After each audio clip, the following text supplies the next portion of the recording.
This is Red Carpet Flies, news on the fly, bringing you daily unique and interesting entertainment, celebrity, and luxury news for November 17th. Elon Musk vowed to own no house, and now he's reportedly sold his $32 million San Francisco home. Late last year, Elon tweeted out that he would sell all of his real estate in an effort to offload almost all physical possessions. By the end of the year, he had ditched 4 of his Bel Air residences for a combined $62 million. Now, Musk is reportedly on the cusp of parting with the last piece of property in his portfolio, a San Francisco area mansion that was last listed for $32 million as reported by the Robb Report. It's a 7-bed, 7-bath parcel altogether sitting on a spacious 47-acre lot. In the dining area, there's a hidden cocktail room that's accessible via a retractable wall of library shelves. Other perks include a wine and whiskey cellar in the basement, as well as a separate space dedicated to flower arranging. The primary suite, meanwhile, has its own fireplace, 2 walk-in closets, and 2 full baths, one with a freestanding tub. Outside, there's a pool and a pavilion for entertaining, plus a separate 3-car garage. At the moment, the property is pending a contingent offer, which means that Musk has accepted the buyer's initial proposal, according to the New York Post. Currently, Musk is residing at a rental worth approximately $50,000 in Boca Chica near SpaceX's campus. This story is interesting because Kanye West, who is friends with Elon Musk, is also subscribing to this lifestyle. In his recent interview on Drink Champs, Ye told Nori and DJ EFN that he's very into restoring houses and architecture, but he's not into the class systems. He continues, "My whole existence is not about being out of control, but being out of their control, being in control of yourself. So the house is the first thing they give you that's your entire existence." Ye proclaimed that his home is when his daughter FaceTimes him. He also stated that trust fund kids are also following this trend of being homeless on purpose. So basically, Ye is carrying his house in his travel bag. So whatever he can fit into this bag is his current home. It's a radical idea, right? Like, you know how much money I could save not paying rent, electricity, water, etc., and how much time would be given back to me to spend with my friends and family if I didn't have to go to work to pay for all of these things? It's really liberating. But I think Ye, Elon, and these trust fund kids can live this monk lifestyle, as West puts it, because they know they have something to fall back on, right? They know that if the ish gets hard, they can always go back to a residence or get a residence. I mean, Ye isn't implementing this way of life on his kids. They are living in a comfortable and stable home. I mean, I'm not knocking Kanye. I think this is a very progressive and liberating idea, but not a practical one for most people. Am I right? This also proves a point that I have made in several personal conversations, that money can be considered a liberating resource. And the more of it you have, the less you have to worry about the minor inconveniences of life, so you can ponder these philosophical ideas. So Elon Musk, Ye, and dare I say Jeff Bezos, to a certain extent are on this level. Their fortunes have freed them of thinking about the everyday grind, so they can think on a different level. This is a really dope idea, this thought of unburdening yourself with these constructs of life. I truly admire it. I always have to listen to Kanye's interviews like several times to get what he's talking about, because he's always like in a different sphere, and I gotta catch up. Iman's first fragrance pays homage to David Bowie. Supermodel Iman created her first fragrance and is paying homage to her marriage and to the late David Bowie with her debut fragrance called Love Memoir.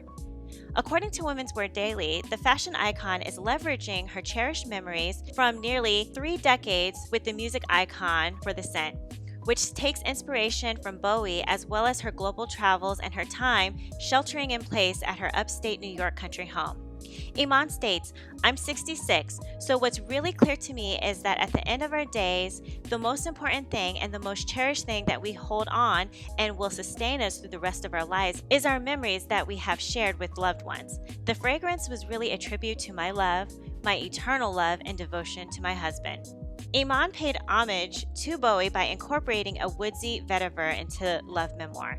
The supermodel stated that Tom Ford's Noir Extreme, a woodsy fragrance, was Bowie's favorite. She wanted to honor her late husband by incorporating that scent into her own scent, as well as adding notes like bergamot, rose, French vanilla, and black currants that reminded her of her travels in Italy. Iman states, "Every note for me evokes those memories and special times we shared."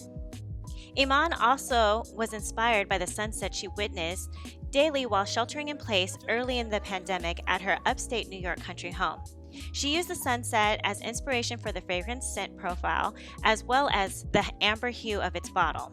The bottle, which is an oval shape with a hammered gold topper, was inspired by the stones on her property that she stacked to calm herself during quarantine. In some cultures, there's a tradition of stacking stones, and what it really comes from, it's originally for creating memorials for people who passed away, states Iman. Love Memoir is available as a fragrance, body lotion, and purse spray, ranging in price from $24.95 to $84.85, exclusively on HSN or hsn.com, starting on November 19th. As a person with self-diagnosed hyperosmia, I can already smell this scent. I have stated in previous podcasts that I am extremely sensitive to smells, so I know, or I have a pretty good idea of what each one of these notes smell like. I love complex scents, and bergamot, a scent that I love, and I would consider as a complex fragrance.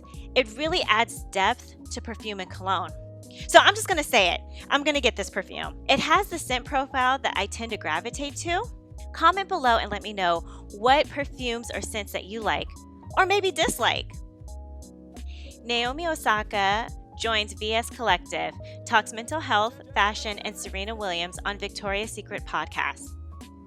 Naomi Osaka is now a part of Victoria's Secret. The professional tennis player and four-time Grand Slam winner is the latest in a string of high-profile figures to join Victoria's Secret VS Collective, an initiative that includes women from diverse backgrounds who share their stories by way of collaboration, business partnership, and cause-related campaigns, according to Women's Wear Daily. For those unfamiliar, a few years back, Victoria's Secret came under fire for not having enough diversity in its models or brand.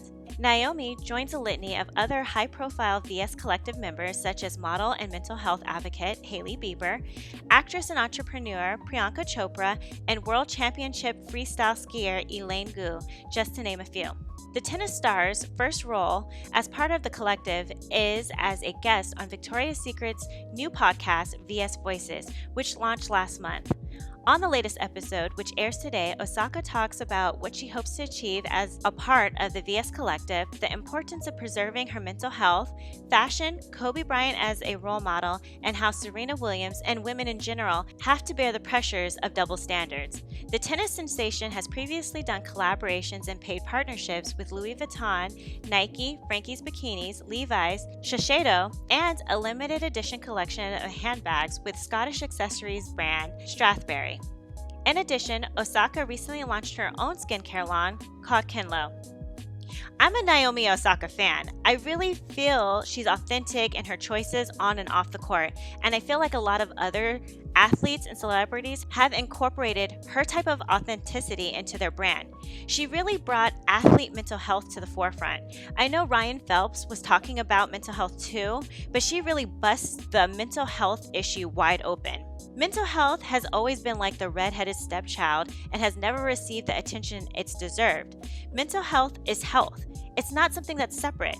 Your physical health and your mental health are one. Mind and body connection. I'm just glad she and others are giving a megaphone to this issue. Well, that's it for Red Carpet Flies, news on the fly for November 17th. I would give you more, but that's all I have time for today. Please follow us on Instagram at Red Carpet Fly and follow our YouTube channel, Red Carpet Fly. And until tomorrow, always stay fly.